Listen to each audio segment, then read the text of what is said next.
In this video, I do an interview with Rohan from the Chiefs Canteen, and what you'll hear in the interview is an incredible story about a father-son duo, a guy who, against adversity, managed to, one, take care of his family, but start a family business which has been going on for more than 40 years, and about his son joining that business, carrying it on, and building a vision for the future. This interview has been centered around providing you with some super valuable insights into before you get started, what you need to focus on when you get started, and making sure that you don't waste your time and energy on fluff, but can really focus and dive in on the few key essential points. So yeah, initially, can you tell me a little bit about where you're from and yourself?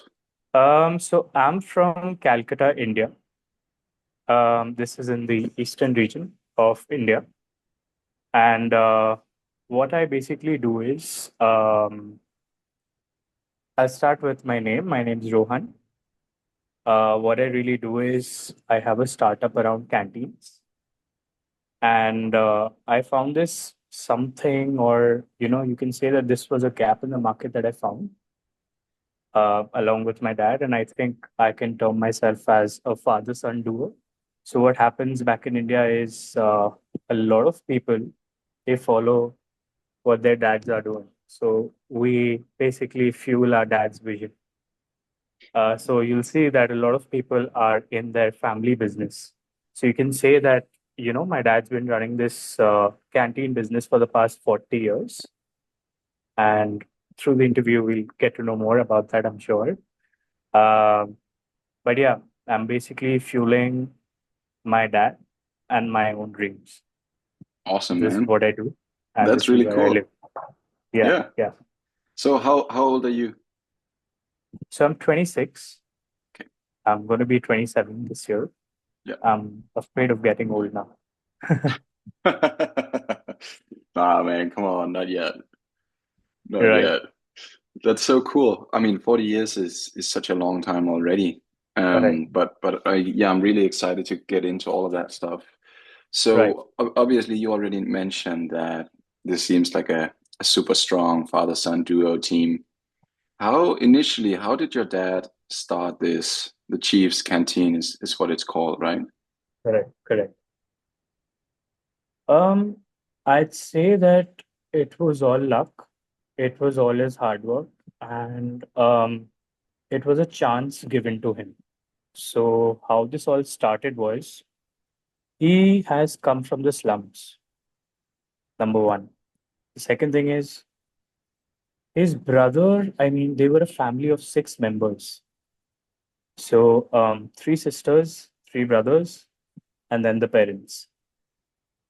Um, so they had a huge family to feed, but there was no breadwinner as such. The father usually, whenever they used to earn, whatever he used to earn, he used to probably take it out with his friends. So from a very early age, the three brothers had to be the breadwinners of the family. Now, one of the brothers stood out.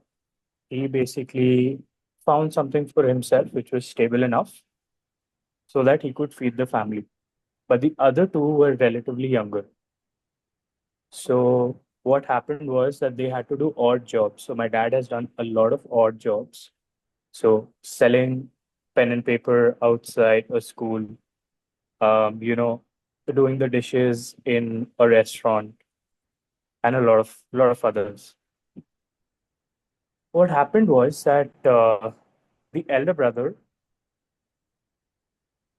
he was working in a canteen of a school, a reputed school in Calcutta, and the principal there was a lady, and the elder brother, what he did was he basically requested that I have a younger brother.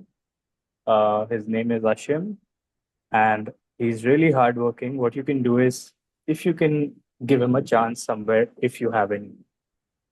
So the lady, the principal there of that school, the name of the school was Loreto School.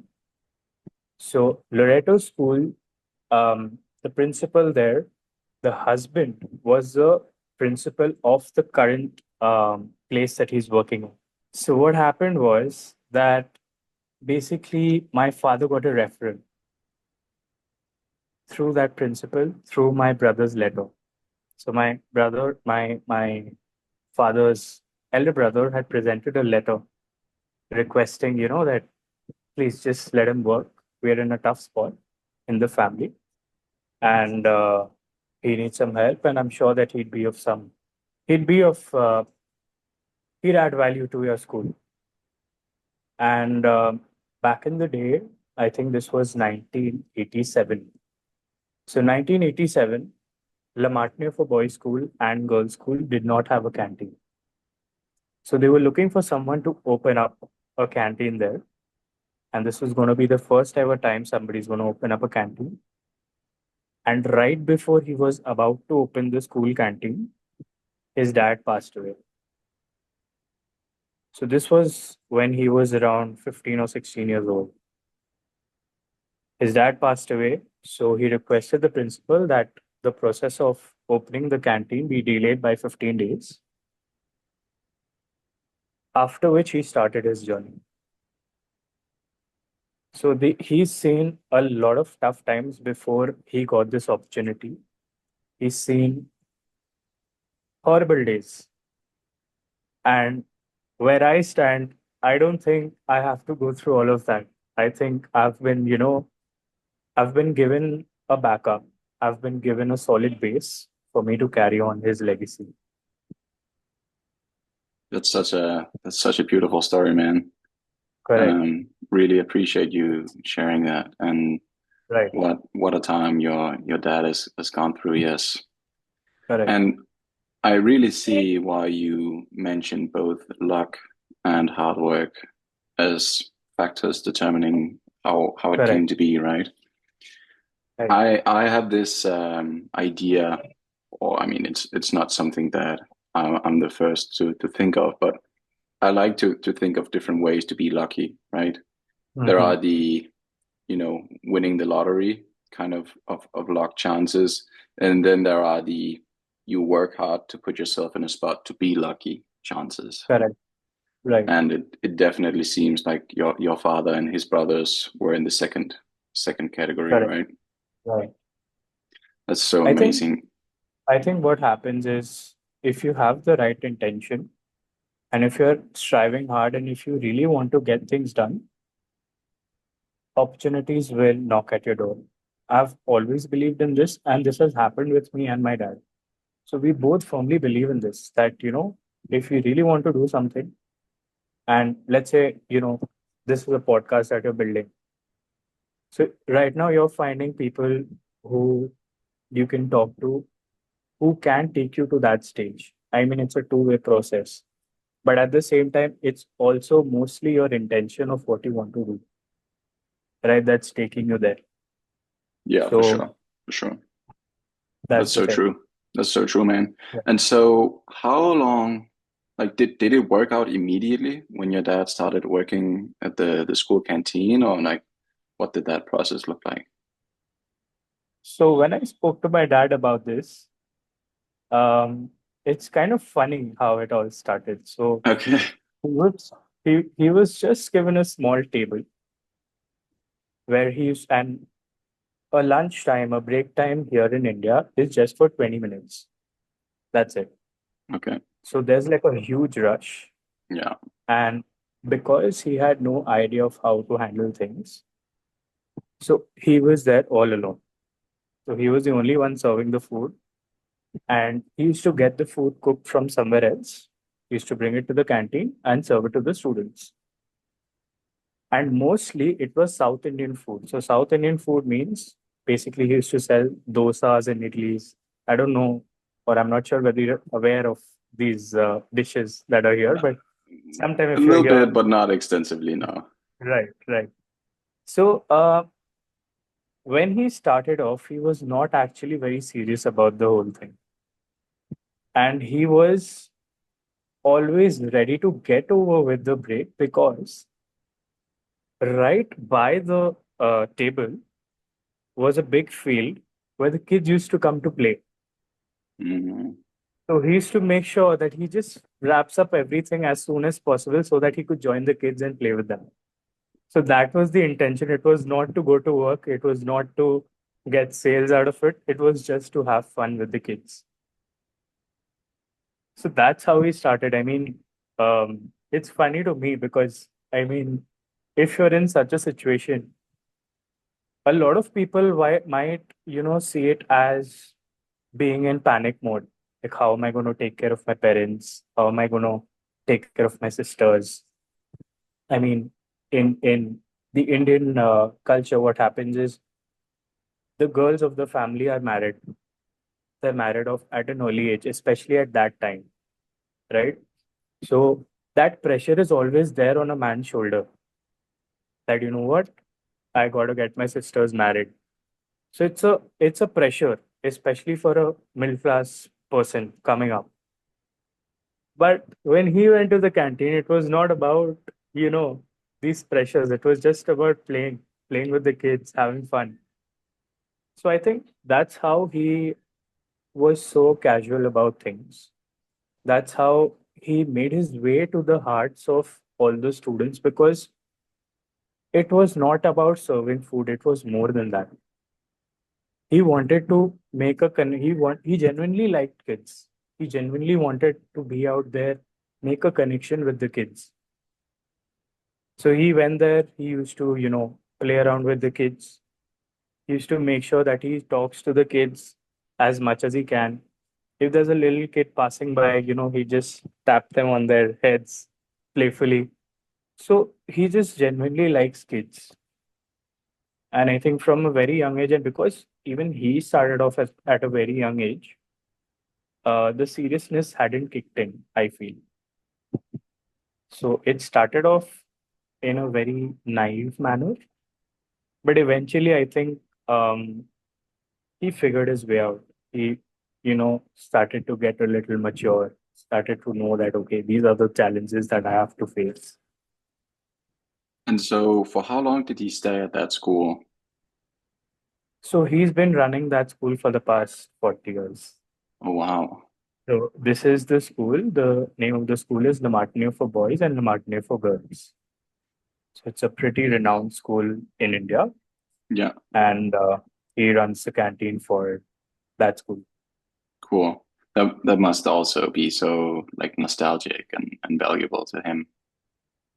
Correct. I mean, I had planned on joining the business. This was around 1.5 years back. And of course, I'm young, right? So I have a lot of ideas coming up. So I decided to pitch my ideas to my dad. And guess what? He's also very possessive of his business. So, he just wouldn't let me get in with all my ideas. Yeah, so that's a really interesting point you bring up. So what were Right. you doing before you joined the Mm. business? So, I believe that I was a late bloomer. I was somebody that was very, again, I think I'm like my dad. So I was very casual about a lot of things. Um, when I started off, I finished my schooling from the same school, the Martineau for Boys. And then I went on to do my college. I did my major in BCom honors, so accounting. And accounts was not something that I enjoyed. So I decided to, give that a bye bye. Um, After that, I think COVID hit. So the year that I passed out was the year that COVID hit. So Mm, everything was a mess. And what we did back then was we started a cloud kitchen. So I think it's called a dark kitchen concept in the US. Are you aware? Are you I don't aware know. of the dark? No, Okay. no. So a dark kitchen is basically a kitchen which can operate from a house, a warehouse, anything, and you basically deliver food. So there is Okay. no, walk-in customers, or there's no seating space as such. So you just use the kitchen. That's it. Hence the name Dark Kitchen. So we started, and because COVID had hit, all the schools were shut, and we didn't know how to, get get some money in for the house, how to run the place, run the show. Of course, savings were there, but we also had to do something around it, right? So Yeah, of course. the food that my dad has been making for the past 40 years, it's sort of special. So he has two special items, okay, which really stand out. One is the chow, so noodles, and one is the chola bhatura. So it's two pieces of bread with chole. So in India, it's called chole. It's a form of a dal. So what we decided to put ourselves on Swiggy. It's a delivering platform, and we decided to deliver food to a lot of homes. So we advertised a little bit, and we did that for around 1.5 years. So the full COVID period, all we did was we were just delivering food, and it really did well until I decided to move to Pune. So Pune is a different city towards the west, and what I did there was I was working for you can say a company, student accommodation company. So student accommodation is something that you all are aware of, right? So Sorry, one more time. student accommodation. Yeah, yeah, yeah. Yes, of course. Yeah. So student accommodation. There was a company called Amber Student. It's basically a mediator between um, the property managements and the students across the globe. So I was basically a partnerships manager there. So that's what I did.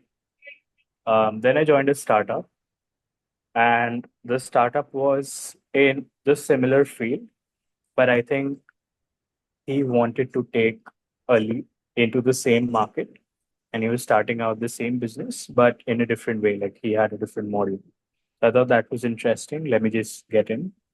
And the best part was, I think that was the turning point of my life. Uh, why? Because I was doing the hiring, I was doing the sales, I was doing the firing, I was doing the marketing, I was doing everything, the management, everything. I loved it. And I felt that, you know, if I'm putting in 12 hours a day, I need to be rewarded, one. And the second thing is that not just rewarded, but I also want to build on something, Mm, something of my own. And mm. that's when it kicked in that, I got to do my own business. I got to figure out what I want to put this energy and this time into. I can't fuel someone else's dream by giving in so many hours. Yeah. I mean, you also at this point already you've already been at the point of working the 12 hours and Correct. doing all Correct. the work. And so, of course, there would be a risk in going off on your own, but you kind of already know what the struggles look like, right, to a large Correct. extent. And so Correct. it's really in that situation a matter of just directing it towards your own vision. Right.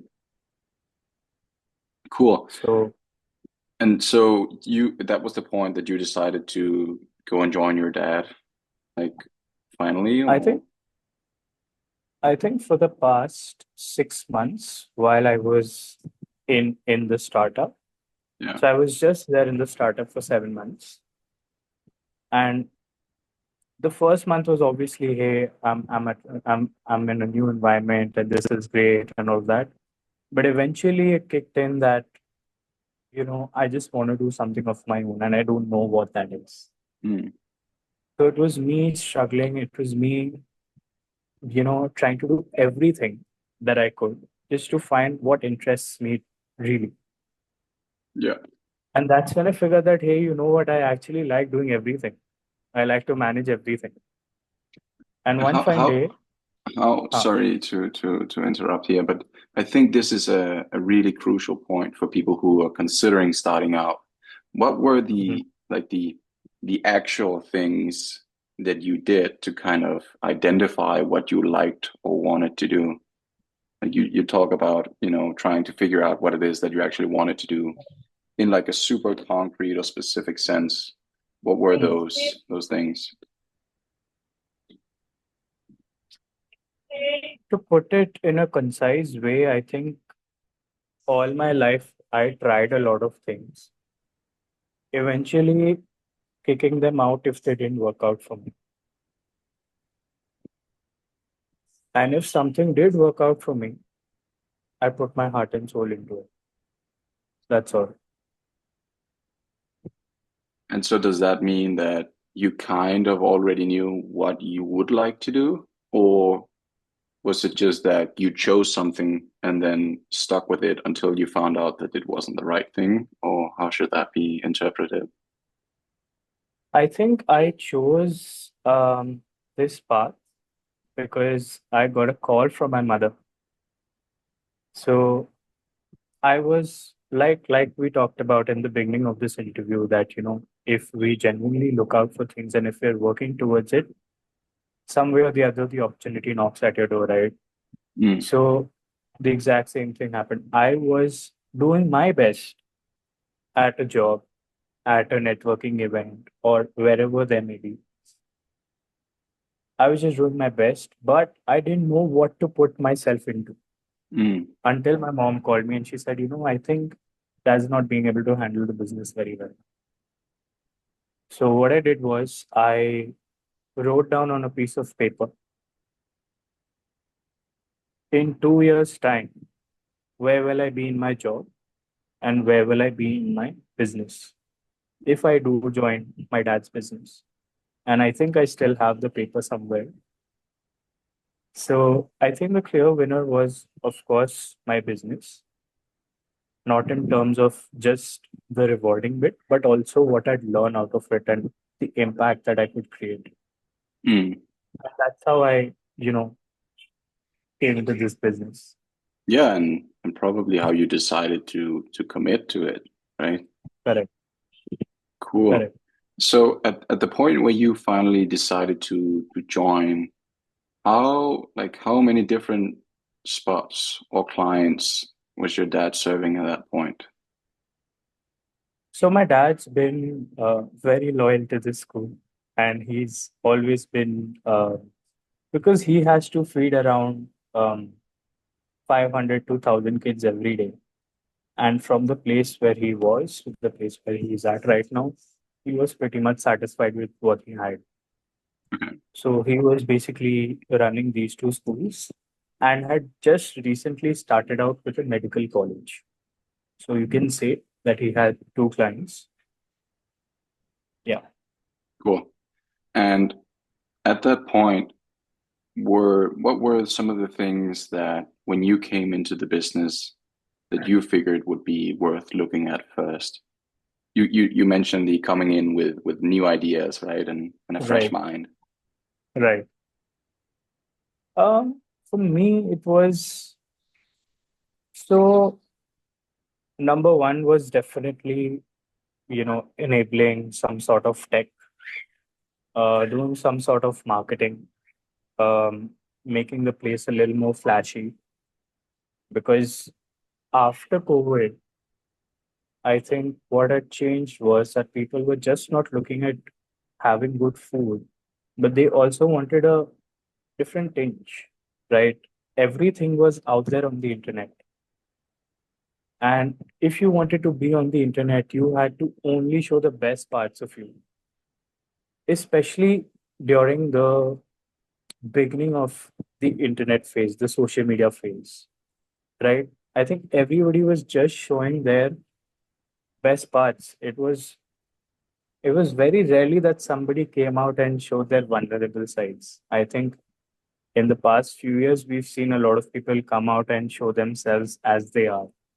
But Mm, I think eventually, initially, I think it was just people showing the best parts, the best qualities. I know how to cook, I know how to do this, and that's how it was. So initial stages, I thought, I have to market this place because I wanted to grow, right?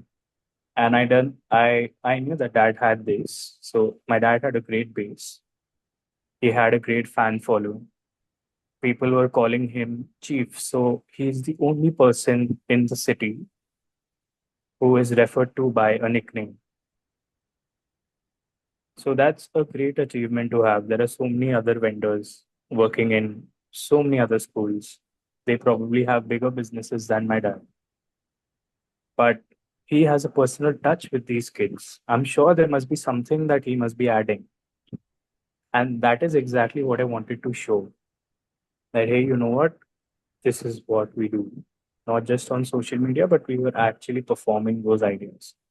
But because dad had been running this business for the past 40 years, he said, we just can't do this at the moment. You're very new to the business. I just wanted to learn. So it was basically 8 months of me being on internship with my dad. Mm.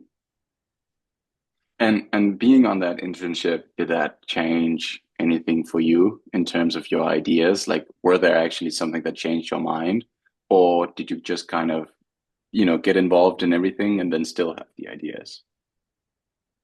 I always had the ideas because I'm a person that writes things down. So if I want something done, I want it done. Mm, And this was something that I was very firm about. Like, hey, you know what? This has to go out, whether it's through that or through me. see. And those learnings that I got for the past 8 months, I applied it into the new business that I got. So when I added a spot, when I added another venue for our canteen business, that's when I started implementing it. And it took me a full year to actually start my marketing done. I see. I see. And so, because usually, prioritizing resources and your focus is actually the majority of the task of running a Correct. business, right? Right. It Right. is knowing what to focus on and where to dive in. And so Right. when you became involved, was it clear that the business or your dad or the production of the food and the catering was already able to handle more clients? Or did you know that there was something you needed to take care of first before you could start marketing? Or could you just start marketing immediately? Like, how did that look? I think what my dad did was the right decision because if he had not delayed the full process, I would have never learned that affording marketing would also be a different task for me. Um, I personally was not able. I was not ready, and the model that I was planning to create was not ready to afford or include any new things onto the business. Again, I was starting out a new venue. My dad was there to support me, but he was only there to support me in an emotional way that, hey, you know what? I'm going to be there for you. Mm. But financially, I had to be there for myself. Um, you know, all the ideas that I wanted to implement were actually in front of me. Basically, I was facing my fears. So I was facing the business, I was handling everything, and I had to make sure that I do everything right so that in the near future, I can add these things onto the business. And so that makes obviously a lot of sense. Getting the fundamentals right, making sure Right. you understand what are the underlying factors of client Correct. relationships, or these are the main key activities that we focus Correct. on. And of Correct. course, when you're coming in from the outside, these are the stuff that's necessary to know. Um, and so after you gotten that, or you got that, college, hospital, or that extra client, Hmm. Hmm. did you just continue scaling from there, or how has the journey looked? It slowly happened for me. So I got that client through a friend. I had basically helped him in business, and he basically repaid that back by giving me a client. So that's how we worked. Um, And eventually, I think 4 months down the line, because I was working and I was also pitching other clients that, this is what I'm doing and I'd like to have some more clients. I think I was in a place where I was sort of comfortable and I knew that I could take the leap. So that's when I got two other schools. So this is one school that I got. That's MP Birla School. And then I got two other schools at the same time, about to start on the same day. So I got my first client in April last year. And in August, I was supposed to start two other clients of mine. Cool, man. Really, Yeah, really yeah. nice. Congrats. Fine, fine. So the first one was referrals, and I'm really Yeah, happy you mentioned that. That's really the power of having network, staying connected with correct. people, and Yes. asking for referrals, right? Word of mouth Yeah. is so powerful. And so this you mentioned having pitched other people, following that and in the Mhm. meantime. And so like if we're talking tactics, what were some of the specific things you were doing to pitch those people or get in front of those people? I was, of course, using the name and the fame that my dad had earned, but at the same time, adding the professionalism that I had learned through these years of experience.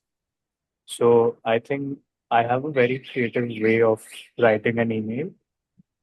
I always add a tinge of personalization. So I think I did that, and that worked out for me a lot.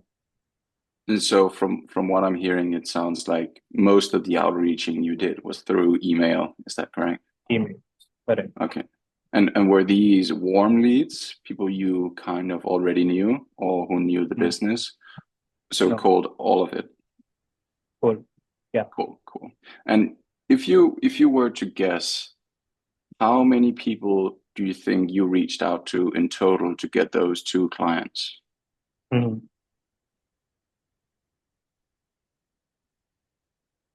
I think about 100. Okay. I mean, there were 100 emails, but I think the conversion rate was so low was because in India, in Calcutta in general, it's very difficult. This is a problem that I've been facing right now. It's very difficult to remove a vendor. Usually, what and why my dad has been able to stick around in La Martiniere for boys and girls for so long is not only because, he's doing a great job and, he has built this rapport with the kids, but it's also because people don't want to move on. People don't want to, you know, give a new kid a chance. It's very rare that they are okay with being in their comfort zones. And I think I have been very lucky by, pitching these two clients that they were very welcoming of my newness, the thing that I wanted to offer to their school, uh, that got me the opportunity. So I'm very thankful and grateful to them. Yeah, for sure. Makes sense. Did you offer any kind of, free service or trial to kind of demonstrate the value of what you were doing before you got like the full-time I offer? so very simply put, I did go to them. I see in the beginning I just wanted a meeting.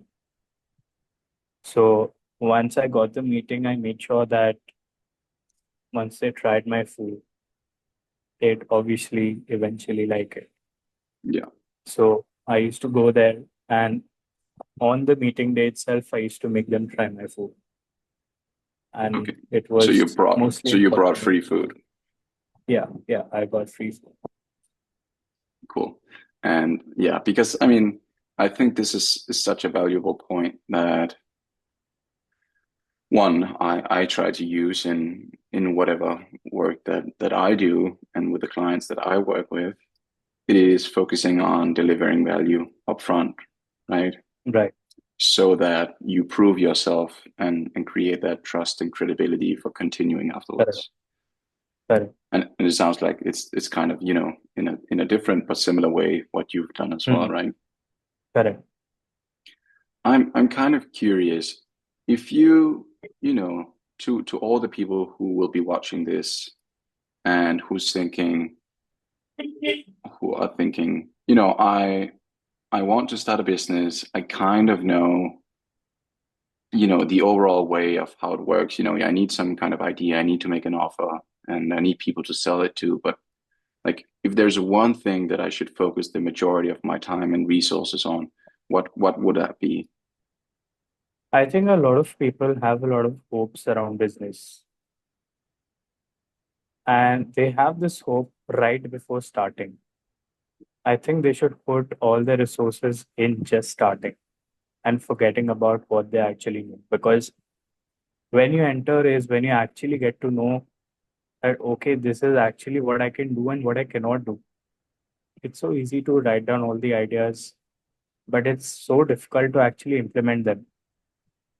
To implement something as simple as marketing, I had to wait for 1 year. On the outside, it felt like, hey, you know what? Marketing is so easy, I mean, that just has to get a marketing team in and we'll just get started.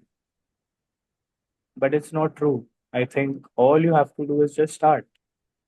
Just take that risk, just take that leap of faith and have great confidence in what you're doing. I think that gets you through. And once you started, I don't think you want to look back and be like, what have I done? I need to go back. You're going to have confidence in you. You're going to start it anyway. And you're going to figure out the next step.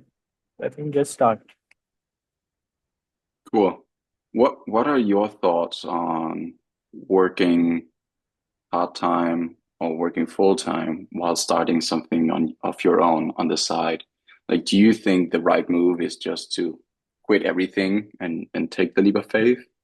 Or do you think that it's a better approach to, easily get started or like slowly get started on the side, and then once you have proof of concept, then you consider quitting? It's different for different people. For me, I had a backing of my father. So I knew that if anything goes wrong, I can always fall back on his business and run it anyways and then grow. So even if I failed on field or I failed anywhere I went to, I always had that support that, hey, you know what, I'll manage it. But Hmm. for somebody starting out all alone, doesn't know what to do, and if he thinks that, if he's done his, research well, and if he's actually, let's say, given some samples, or let's say if it's a product, and if he's given some samples and it's really worked out well, and he knows that, okay, this is a great product, if he starts it right away, it's going to work. Good for him. Go start, leave everything behind and put all your focus in there.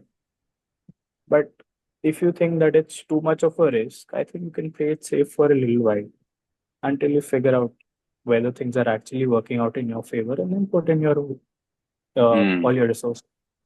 That's such a great point. I think that, we like to, or, it's easy to talk about having an idea and testing on Right, an idea. But what you right. really like, the underlying power in that is identifying, like, is there any demand for what I'm what I'm Mhm. selling, or what I want to Exactly, sell, right? exactly. People want the stuff they want in the way that they want it. They don't, necessarily want it in the way that you think you should do it. And so I really like what you're saying there. I, Correct. I noticed on your social media profile, you've really started doing some engaging and like Mm. colorful and posts and what seems like building like a brand identity. Correct. And that's like really, really cool. At what point did you start focusing on social media for the business? I think it started in November, last year, November. Um, when I had joined the business, this was around July, August. So I joined the business in August. And the first time I told my dad that, you know what, I want to do marketing was the year before in November. So in November, I decided to, I said, I'm in a comfortable space and I think I can take this leap, I can take this risk. And these ideas are, just bubbling inside of me, waiting to come out. I just need to put it out there now. So that's when I decided that, hey, you know what? I got to do my marketing now. It's high time that I do. And so, what kind of impact has that had for your business doing the social media? Has it gotten you more leads or created greater awareness? What kind of results have you had? Um, Awareness, yes. Um, a lot of clients have come down, pitched me, asked me if this is something that we can work around. I've gotten a lot of orders, a lot of people who knew about us but didn't know how to access us now have the access to us. A lot of interviews are happening because of this. So, again, very grateful and very happy that I decided to go ahead with this. Awesome, man. Sounds great. Sounds like Yeah, actually it's really made a big impact on a of multitude of course, factors. Yeah, of course. cool. So when you look into the future, Rohan, Hmm. where would you like to go? What's the vision for the Chiefs Canteen in 5 or 10 years or 20 years? Where would you like to be? It's very simple for me. I'm very clear on what I want. Number one, in the canteen space, I want to have 100 canteens. Simple. Yeah. I'm on 6 right now. I want 100. Yes, sir. And a lot of people through my Instagram have been pitching me, and because they like our food so much, they've always asked me that, hey, you know what, when are you opening up the dark kitchen again? So once I had moved to Pune, the dark kitchen was shut because there was nobody to run it as such. Yeah. My parents aren't very tech savvy. So they decided, this is not something we can follow. Mm. And the dark kitchen or, a chain, you never know. But So for no, go me, ahead, sir. I think I would like to have a chain of a small chain of food, just the chow, the chola bhatura, the iconic items that I've been selling at our school. So both running canteens and having like a chain of your Yep, brand. yep, Cool, man. Awesome. And why should you aim for anything less than that? Of course. 100%. Yeah, Yeah, that's the vision for myself, that's really, really for the cool. brand. Did you that kind of made me curious. Have you, for the people who have reached out to you, right, and are already interested in becoming part of your canteen Hmm. empire, have you Yeah. done like a waiting list or something like that? So what has happened for me is these are hot leads, and they are people that are eventually going to give me business. So you can say that yes, there's a small waiting list for them. That this is when I can commit to, because again, I don't want to rush into things Mm, and spoil everything that I have. It's okay if I can go slow as much as I want to. I have my dad constantly telling me that, slow down in business, take your time, make sure that the business that you're taking up, you're doing it in the best way possible. Then go to the mm. next, then go to the next. That way you'll have control over all these people. I see. So, When he yeah. says that, does he Hmm. mean like quality or like standardization, or what does he mean when he says make sure you do it right or you know what you're doing? Imagine you have 12 interviews. I mean, I hope that this comes true someday, but imagine having around 12 interviews a day. at Hmm. this point. What's going to happen is that by the sixth or by the eighth interview, you're going to lose out on your energy. You start getting tired because you're not used to something like that, right? So, similarly for me, if I suddenly take up five clients all at once, maybe my threshold is three, but I've taken five. So, the two canteens that have my name, that know that this is the kind of work that I do, my quality will eventually diminish. And I don't, or my dad doesn't want that to happen to me. I see. And I mean that makes a lot of sense. Yeah, but I'm really excited to see how this journey will unfold itself for you, and I'm looking forward to maybe in a couple of years checking in and seeing that now you're running your 50 canteen or something like that. That'll be really Right, cool, man. right. Awesome. Thank you so much for your time so far, Rohan.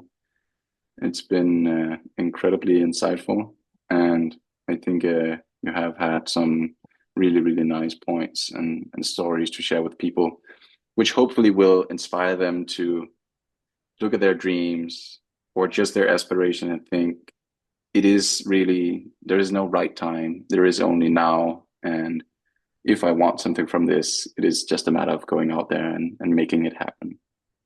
Right. I think what I really liked about you was you're choosing people who are just starting out their journey. I think you figured out something. I don't know what your vision is, but I think you figured out something that a lot of people are not doing in the business. Yeah, you see a lot of people who are already successful. You call them on their show, and people want to hear that. But people also want to hear what it takes to get there, or to hear out a person who's actually sort of getting there. They Mm, want to know how you got halfway there, right? Or how you even started the journey. So picking on a brand like that and just making it work is something commendable. So I thank think you what so you're much. doing is great. And, reaching out to me from the US was again, a surprise to me. So again, I'm very, very grateful to you and I'm so proud of you. I saw some of your videos and the questions, the quality of questions and everything that you were asking were also very nice. Very well done. And Thank the you. best part about you is that you've been so welcoming throughout. So it never felt like, I was under pressure with you. I could just flow. I could just be myself with you. So that's a great quality to have. So I'm Thank sure you. that you're going to do great things, man. Thank you so much. I mean, I never imagined for this to be a testimonial as well, but I highly appreciate it. Thank you so much, Ron. If people either from India or from other parts of the world want to check out what you're doing, where can they find you?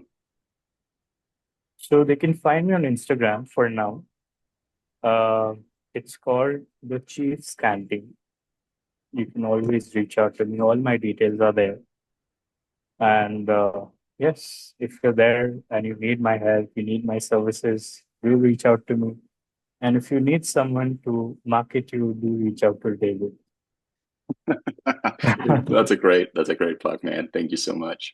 Yeah, yeah, I highly appreciate this, and for sure looking forward to see what will happen in your future.